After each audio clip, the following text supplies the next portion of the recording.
This video will show you the basics of improving your home with Insulmax cellulose insulation, available only at Menards. It's an affordable weekend project most people can do themselves. Having adequate insulation can help you save up to 20% on energy bills and help keep your house cooler in the summer and warmer in the winter. Having adequate insulation can also help to reduce noise levels from outside of your home. Cellulose insulation is made of an 85% mix of post-consumer and pre-consumer recycled paper. Blown-in cellulose insulation works well for areas that may be hard to fill with batt-type insulation products. Cellulose insulation also has a higher R value per inch than other types of fibrous insulation products.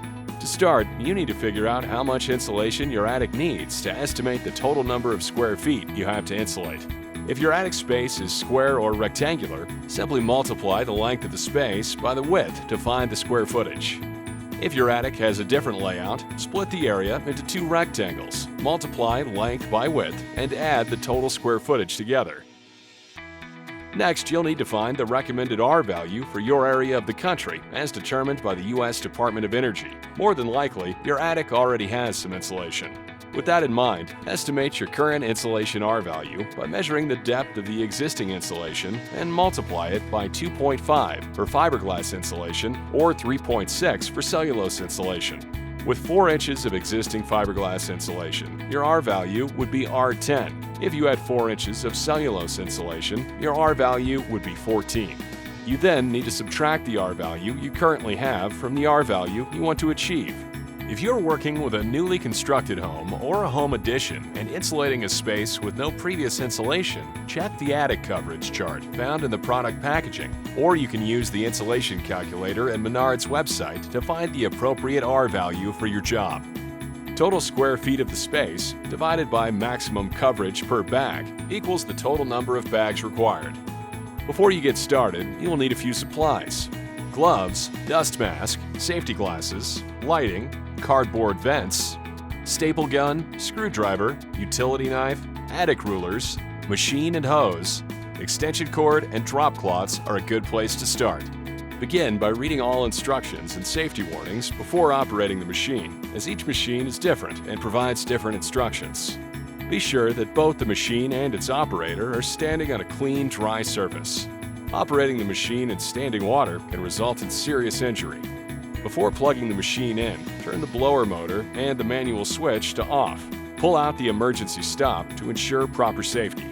Connect the full 100 feet of hose supplied with the machine to the base of the machine and tighten the hose clamp. Then, make sure to open the slide gate to no more than 4.5 inches to start.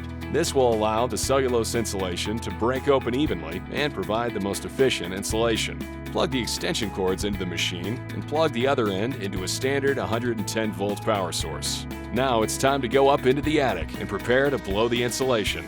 Be sure to walk only on the ceiling rafters or joists. If you like, you may put a board across the joists to walk across. Close off all soffit openings by stapling cardboard vents in place. Before blowing insulation, it's important to verify that the recessed lights are insulation rated by looking for the IC designation.